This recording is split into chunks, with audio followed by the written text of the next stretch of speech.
boys to the yard and they're like, it's better than yours. Damn right, it's better than yours. I could teach you, but I have to charge. My milkshake brings all the boys to the yard.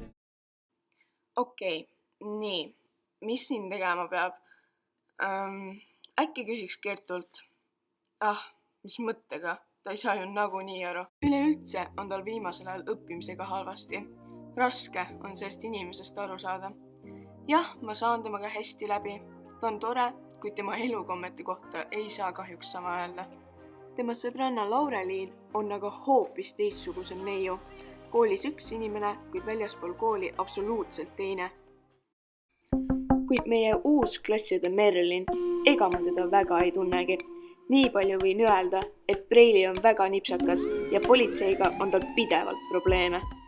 Teist sonnast, nagu minu parim sõbranna Lisette, ei leidu. Temasugust sõpra tahaks endale igaüks.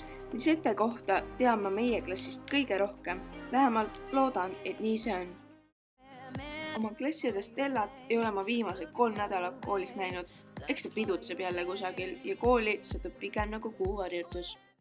Aga Carmen, ta on nii ilus, kohutavalt kadestan. Tema moodi tahaks küll olla, või tähendab, ei tahaks, tal liiga tuulepea. Ja mina ise, milline olen mina? Keegi, kes naudib hilisõhtusid jalutuskäike ja head muusikat.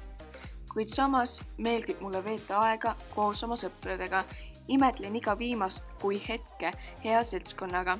Kokkuvõttes teevad mind eriliseks inimesed ja emotsioonid minu ümber.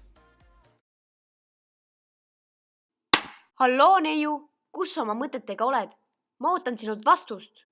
Kurjam! Ja siis ma imestan, miks ma vene keeles midagi aru ei saa, kui ma sellistele asjade tunnis mõtlen. Milkshake brings all the boys to the yard and they're like, it's better than yours. Damn right, it's better than yours. I could teach you, but I have